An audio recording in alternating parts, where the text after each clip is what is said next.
Hi, this is Kelsey Cooper, and I'm the host for Disabled Birth Stories podcast.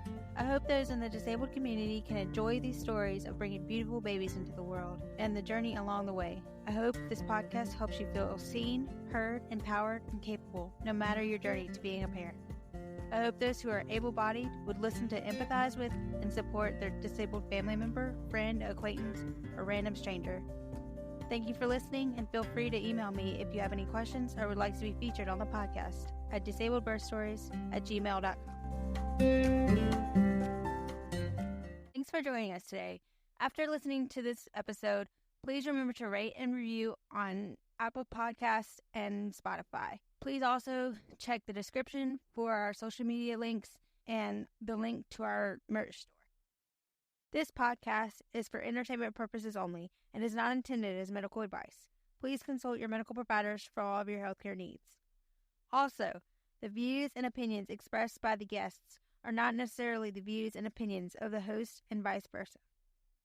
Hi, this is your host, Kelsey Cooper, and I'm back with Amy, and she's going to tell us about birth work and her job as a doula. Amy, can you just remind us a little bit about yourself? Yeah.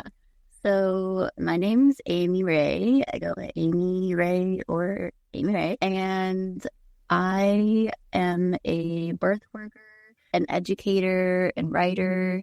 And I am also disabled and a parent. Start by explaining what a doula is for those who don't know and other birth work that you do. Yeah. So in my role as a doula or a birth worker, I really like to use my own experience as a disabled person as the footwork for how I show up as a birth worker, which actually means that a lot of the people that I support are people that also identify as being disabled or chronically ill. So what that can look like is just simply information, resource sharing. Sometimes they'd like to know, do books exist that talk about people like us? Do podcasts exist? What's out there? Where can I find community? Where can I connect with other parents that are also disabled or people that are thinking about possibly being a parent someday? There are people that are wondering if, what options are there for them in terms of fertility or having somebody who is there to carry the pregnancy. And it's just the education portion of it. But then there's also in-person support where some of the people that I support are traveling from where they live to a further hospital, and they want support in their homes before they go there. They want me to come and talk with them and their partner and talk about what it could look like when they get to, say, a high-risk pregnancy care center. What could the appointment look like? What could birth look like if you have a planned cesarean? What options are there for them? How do we create a birth plan in a highly medicalized system?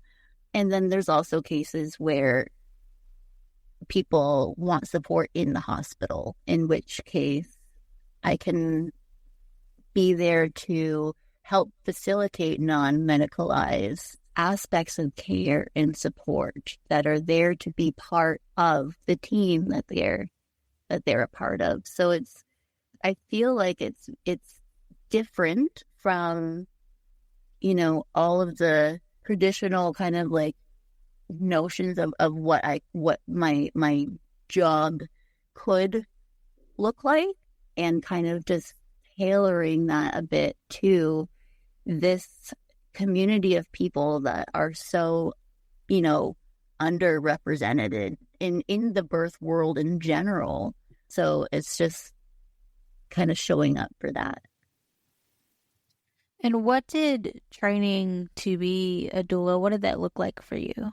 especially as someone who is disabled? So for me, I did a half on like virtual learning perspective where I went through schooling online. I went through exams online. It was like an extensive multiple month learning process. And then I also did in-person learning as well, where I would attend classes under trained professionals as an observer and then be trained and then be someone that's completed that.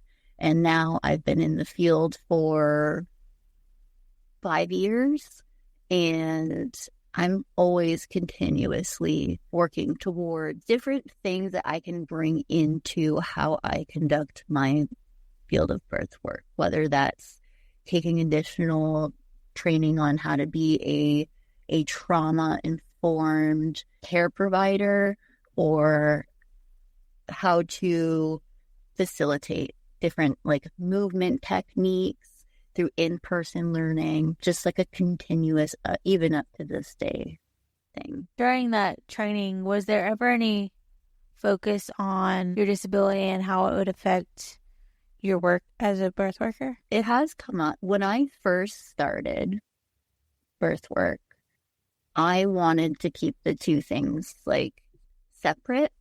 And that's because of advice that I was given from a mentor. I was moved to pursue birth work because of my own lived experiences. Before I even was a parent, before I even went through a birth experience, this realm has shaped me.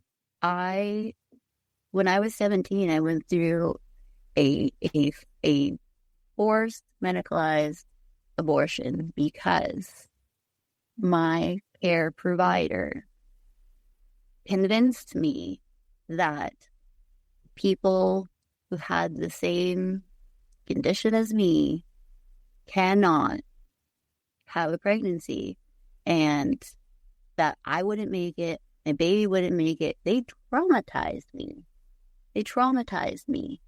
And I was 17 and I was shaped by this. And I went through a really hard time from then to like 18 and just sorrow. And like, I never, ever, ever want somebody else to go through that. Like, it was just terrible all across the board. Family, friends, doctors, everyone. Terrible, terrible, terrible. And so I've been a birth worker for 5 years, but it's not a new thing for me. And when I first started, I would overextend myself. That's the other thing. As a birth worker, being honest about how I can show up, because I am physically disabled, and that may look different from someone that's not physically disabled and how they can show up in a space, right? It doesn't mean that I'm not worthy of being there. It doesn't mean I don't have good contributions. It means it's different, and that's okay. Having those experiences of overextending myself, trying to fit in with able-bodied people that are, comfortable doing double hip squeezes for super extended amount of time, and I can't. When I was going through school, I almost felt like I can't do this. The physical portion of it in person, I had a lot of self-doubt because of those external factors. Like, I can't show up the same way. And people have told me that. Like I said, I'm always growing my toolbox because I know that I bring, worth to a space, and I want to keep being able to be the best at what I can be, what I can control, What are some of the things you hear commonly regarding disabled people from the medical team? Are there ever any judgments or things that you're like, what's the purpose in saying that? Or just things that don't really matter in this grand scheme of things? But because I feel like there's judgment just for being disabled and a parent, or judgment just for being pregnant and disabled, even from the medical community. So is there things that you experienced as a doula with other patients or clients of yours that you heard or went through? Yeah, absolutely. Absolutely. And to be honest, it goes beyond comments. It's quite horrifying. It's very hard to talk about. I have seen families almost like be unjustifiably ripped apart because of the power that medical providers hold and their misunderstanding of things. It's really hard. And as a birth worker, it's so hard.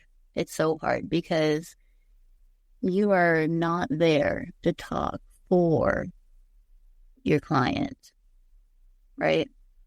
My clients, they hold their own power. I don't hold that.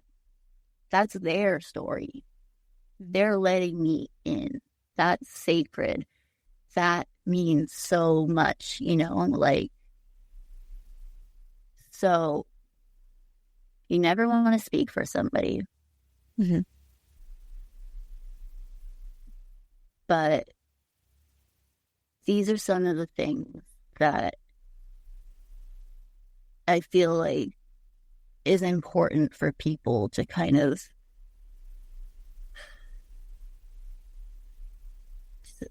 be aware of a little bit, because you would expect for your medical provider to be a safe space.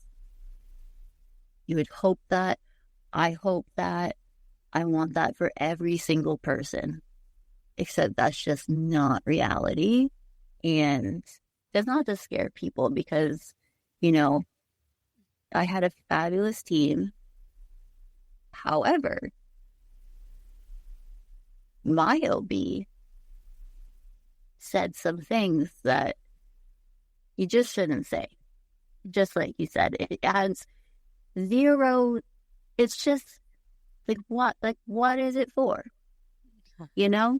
What is it for? What is it going to change? Right? Like, it's just, well, and I had to kind of deal with it, because that's the thing. Like, you can't just like switch, especially if there's like very few doctors that are specialized in like what you're looking for. It's more difficult. And that's the thing that a lot of people don't understand. They're like, well, why can't you just switch providers? And people are like, where am I going to go? Like, and that's a whole other, and I don't know if it gives them the power to feel like that's why they can just say whatever they want to say in those settings, but it's just like another layer. I guess to counter that, what is your favorite things that you see as a doula in the disabled community and working with disabled clients? What are some good things that you see in that realm? Honestly, since I've started, like, I've never felt like, oh, work today. Like, I love it. I love it. The thing is, for a lot of people that I connect with, they've never had these conversations before, and you become conditioned almost like by these societal stigmas. And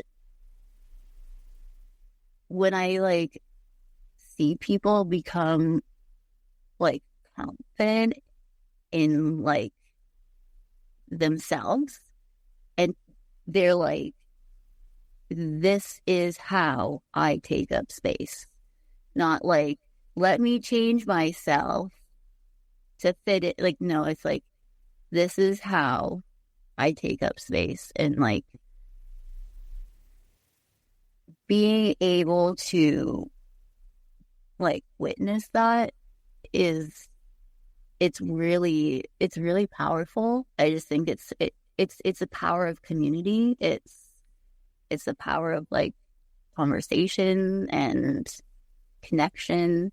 Yeah, I think just like being able to connect with the families and watch them grow. Because like I said, I've been doing this for 5 years now. So actually some of the people that I've supported now they're having like siblings and like their families growing, and it's beautiful to like watch, you know.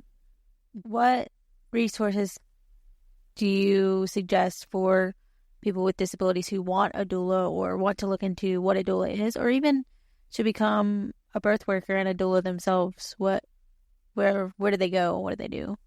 Well, I think that would vary on what kind of support they're looking for, because if they're looking for, say, fertility support, then there are doulas that specialize in fertility care. So they come with a whole wealth of knowledge, and that could be really beneficial. So it really depends what it is that they're looking for. If they're looking for virtual support versus in person, then there's realm of, you know, availability in terms of care comes bigger. So it depends on where they live and what's around them. And so like where I live, we have like local midwife care, and we have pregnancy and baby care centers that have like access to a whole like, you know, list of people that are well vouched for. You know, they are people that are known in their communities, so that you can have a bit of like a review on like who you're working with. But the internet's also a great place to start if you're trying to connect with, say, a doula or somebody that specifically works with folks with disabilities or chronic illness. I would say that's a bit harder to come by, but the internet is a powerful thing. So I would say if you're looking for that specifically, you might have more luck with virtually trying to source that out from either local availability or beyond that. Well, thank you again for coming on and giving us another dose of all this, but I really appreciate it and taking the time to come on. Hopefully we can stay connected and help people virtually from, you know, I think that it's cool that we connect from around the world. So yeah, I think so too. I'm kind of snowed in today anyway, so it worked out. Appreciated having you, and thank you for coming on again. Yeah, no problem. Thanks for having me. Thank you for listening, and feel free to email me if you have any questions or would like to be featured on the podcast at disabledbirthstories@gmail.com.